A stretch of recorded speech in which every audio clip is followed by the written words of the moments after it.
दोस्तों, आज हम पढ़ेंगे रस के अवयव या अंग।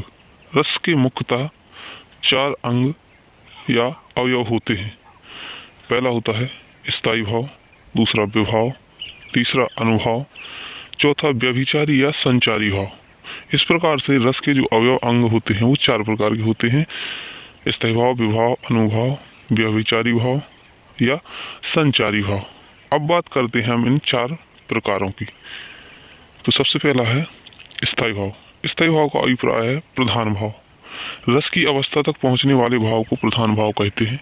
स्थायी भाव काव्य या नाटक में शुरुआत से अंत तक होता है। स्थायी भावों की संख्या कितनी है?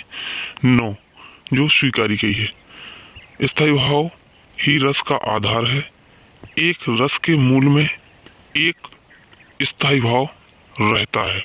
एक रस के मूल में एक स्थायी भाव रहता है।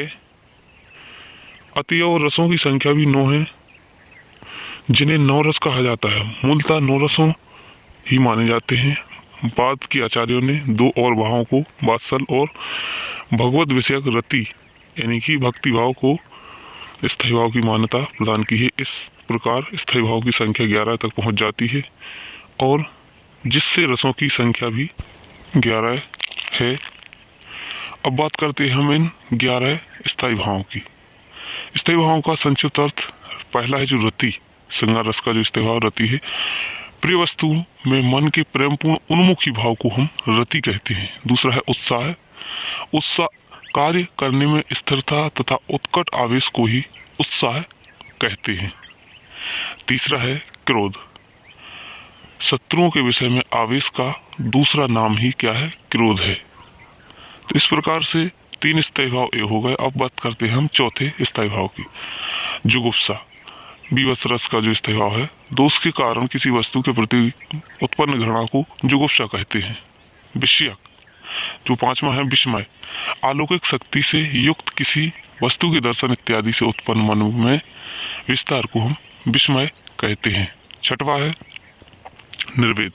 इच्छाहीनता की अवस्था में अथवा सभी प्रकार की इच्छाओं के शांत हो जाने पर परम आत्मा के विश्राम से उत्पन्न सुख को ही हम सम या निर्वेद कहते हैं। हास 7वां है वाणी आदि के विकारों को देखकर मन का आनंदित होना ही हास है। वाणी आदि के विकारों को देखकर मन का आनंदित होना ही क्या है? हास रस है। जो हास रस का जो स्थायी भाव है हास है। अब बात करते हैं हम 8वें स्थायी भाव की। 8वां स्थायी भाव है भय।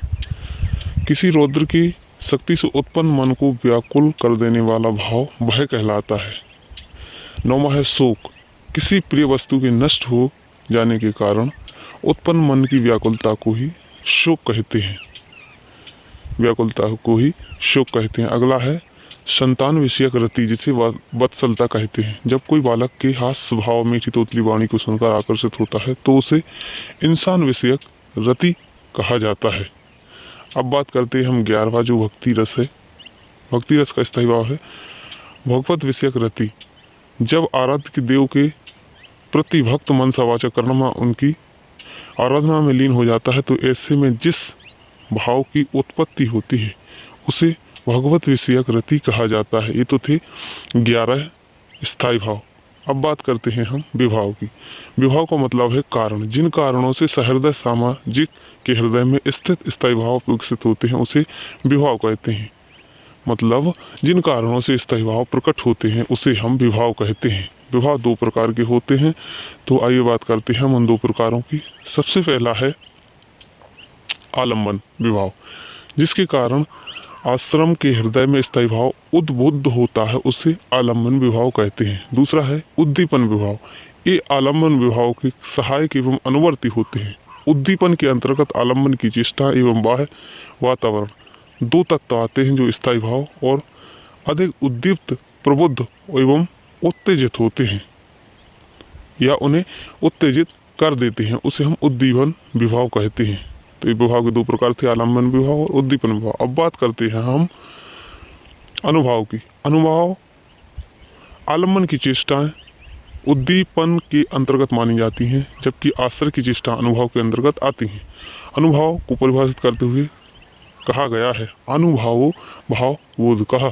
अर्थात अनुभाव की चेष्टाएं जो होती हैं उद्दीपन के अंतर्गत मानी जाती हैं, ध्यान रखना, जबकि आश्रय की चेष्टा अनुभाव के अंतर्गत आती हैं। तो आइए बात करते हैं हम अनुभाव की। ये 4 प्रकार के होते हैं। आंगिक यानी कायक, शरीर की चेष्टाओं से प्रकट होते हैं। दूसरा है वाचिक, वाणी से प्रकट होते हैं। तीसरा है आहारी, वेशभूषा अलंकरण से प्रकट होते हैं। मतलब ये 3 प्रकार। आंगिक कहलाते शरीर की चेष्टाओं से, वाचिक वाणी से प्रकट होते हैं, आहार मतलब वेशभूषा अलंकरण से प्रकट होते हैं। अब बात करते हैं इसके चौथे अनुभाव की। चौथा अनुभाव है सात्विक। सत्व के योग से उत्पन्न विशिष्टाएं जिन पर हमारा वश नहीं होता है, सात्विक अनुभाव कही जाती है। इनकी संख्या कितनी है? 8। श्वेद, कंप, रोमांच, स्तंभ, स्वरभंग, अश्रु, व्यवरण, प्रलाप आदि। मतलब ये 8 प्रकार के होते हैं। सात्विक अनुभव कितने प्रकार के होते हैं? 8 प्रकार के होते हैं। श्वेद, कंप, रोमांच, स्तंभ, स्वरभंग, अश्रु, व्यवरण और प्रलाप आदि। अब बात करते हैं हम संचारी भाव अथवा व्यभिचारी भाव। स्थायी भाव को पुष्ट करने वाले संचारी भाव कहलाते हैं। ये सभी रसों में होते हैं। इन्हें व्यभिचारी भाव भी कहा जाता है। इनकी जो संख्या है 33 मानी गई है। कितनी मानी गई है? 33। सीधी सी बात कहें कि स्थायी भाव को जो पुष्ट करते हैं उसे संचारी भाव कहते हैं। ये सभी रसों में पाए जाते हैं, ध्यान रखना। इन्हें व्यभिचारी भाव भी कहा जाता है। इनकी जो संख्या है वो है 33 अर्थात 33 मानी गई है। संचारी भाव के भेद हैं।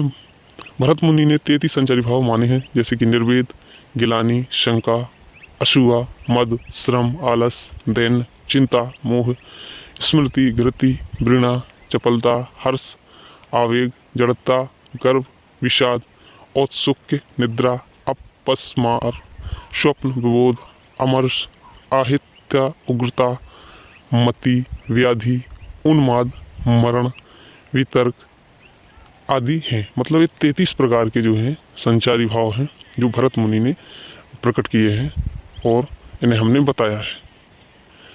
तो थैंक्स फॉर वॉचिंग। जय हिंद, जय भारत।